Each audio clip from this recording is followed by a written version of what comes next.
To another edition of Trotsky or Bust.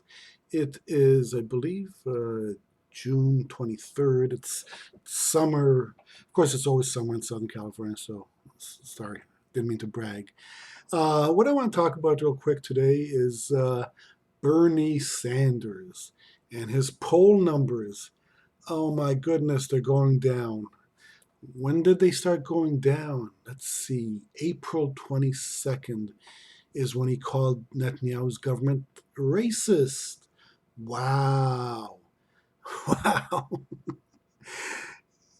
Arabs who put down every minority, kill other minorities, who ethnically cleanse all the Jews, don't allow people to their holy cities, Mecca, Medina. Imagine if Jews didn't allow people to Jerusalem, or Christians didn't allow people to Rome. Imagine something like that. But we're okay. You can't go to Mecca. But no, Bernie attacks Netanyahu. And Netanyahu is an extremist, but unfortunately a lot more moderate than the most moderate Arab leader. So, of course, Bernie has to pander to the anti-Semites online, the fake leftists, and it hurt him. It hurt him. I'm not saying that's the only reason it's been going down, but that was the point. Once remember, a lot of Jews vote in the Democratic primary. And no, just to pander to these idiots, they don't give a fuck about you. Their job is, they're not leftists, I don't believe. I think their job is to undermine the left, which is exactly like Jeremy Corbyn. I mean, they could have found a real leftist who wasn't an anti-Semite, anti-Zionist. Like, there's a difference. But Bernie fell for it, and his poll numbers have been tanking. He's got to smarten up. This is just an unforced error. I mean, why go after Israel? Really? Now he says he's for Israel, so the anti-Semites won't like him for that, but he's going to attack Netanyahu, because that's the real problem to peace. Israel is the problem to peace. The Arabs want nothing but peace. Yeah. All right. It's not a game ender. It doesn't end things. The good thing for Bernie is there's a lot of time left, and the good thing for Bernie is the people he's going up against kind of really suck. I know there's 22 of them, or 23. I don't know how many there are now. Maybe 20, up to 24. The leader, Joe Biden. Joe Biden's chance of becoming the Democratic nominee are like my chance of becoming the next pope. It's not going to happen. The guy, A, he's a gaffe machine, so he's a crappy politician. B, he's a corporate Democrat at a time where people don't want that. He's going to defend Obamacare? Really? That's going to get people excited over him? The media is going along with him because I don't know if the media is just plain stupid or they're acting stupid, but I don't know. It doesn't matter. Now, and the rest of the corporatists, Mayor Pete is having his own problems. Good for him. Cory Booker's acting, feigning. He's so outraged. Cory's so outraged. Motherfucker, 3 years ago, had a choice between a candidate who marched with Dr. King and another candidate who referred to young black men as super predators who need to be brought to heel. Who did he go with? The super predator won. And now he's going to feign outrage about what Joe Biden said? Boy, really? And I didn't want to get into the ocasio-cortez when concentration camp thing. Oh my God. Oh my God. And it just slides by like it's nothing. And then she says, never forget. Gee, I wonder where those things came from. Never forget. Yeah, never forget the concentration camps. Ah, ah. And she's also a phony. Yeah, please. Anyhow, the person who has been rising in the polls is the biggest phony of them all, Elizabeth Warren.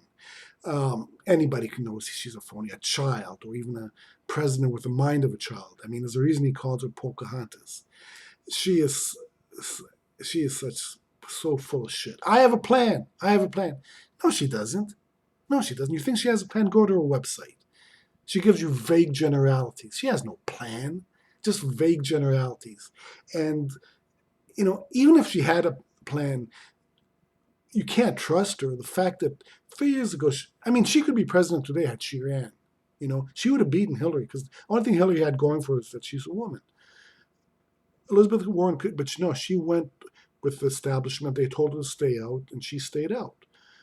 She didn't endorse anybody. She couldn't differentiate between a corrupt, corporate-owned Republican with a D after her name and Bernie Sanders. She couldn't differentiate between the two. That shows you that she doesn't have a backbone. Even if all this was true, even if she did have a plan, which she doesn't, you know, when it's time to stand up and be counted, and even when you look at her plans, there's nothing but health care. She's not for Medicare for all. That's a plan. And again, she's missing in action, just like she was 3 years ago. So she's someone you cannot trust her. And of course, I was watching Cenk Uygur on CNN. He's on CNN now because he's a leftist. Yeah, please. He's on CNN because he's one of them.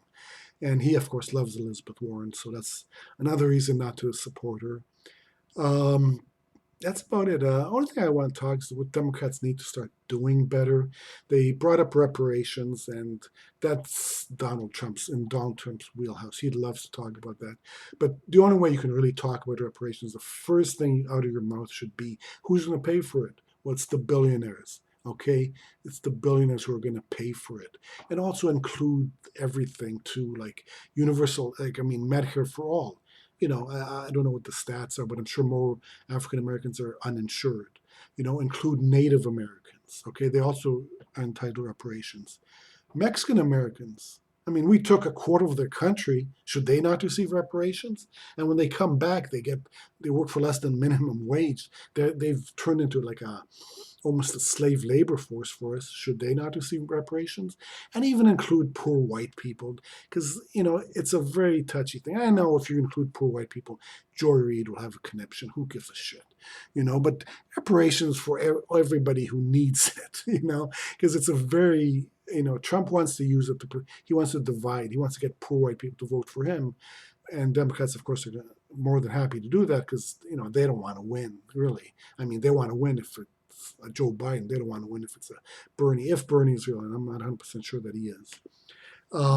So they need to be careful with reparation. They need to include a lot of other people, not just include, but talk about healthcare. Talk about raising the minimum wage to, I think it should be 20.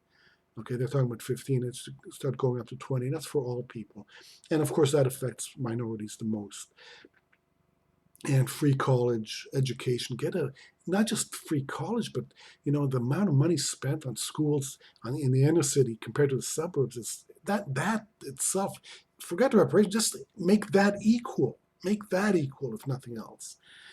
Oh God. Another thing they need to talk about is, Trump likes to talk about the economy, how great the economy. No, it's not. It's not great. But even what people are feeling is that if this is a great economy, what's going to happen when it goes down? And it will. We've had 10 straight years of growth. It's going to go down. So if this is great, what's going to happen when the next recession hits? Well, what's going to happen is if Donald Trump's president, he's not going to help working people. He's going to bail out the banks or whoever's going bankrupt. That's who he's going to help. He's not going to do anything for poor people. I mean, not that Obama did much, but at least Obama extended unemployment insurance for, I think it was 99 weeks, plus they added $50, which, unemployment insurance, I think is still $450, it's been a long time. That's ridiculous. But what are you going to do? It's not that Democrats have ever been in charge. Anyhow, that's about it. That's what I was thinking today. It's like I said, it's way too early. I still think Bernie will win, um, unless he doesn't. If he doesn't, then I mean, I kind of hope he doesn't, just so we can get rid of the Democratic Party once and for all. But no, he probably will win because there's nobody else. And Elizabeth Warren, at some point, everyone's going to have to. Everyone's saying they're for Medicare for all, but they're not. At some point, they're both going to meet their own, and they'll all be exposed. Hopefully, with the media, who knows? Anyhow, that's it. Give me a thumbs up, thumbs down if you like it. If you want to subscribe, click on that hammer and sickle. And that is about it for today. And thank you. And Trotsky is out.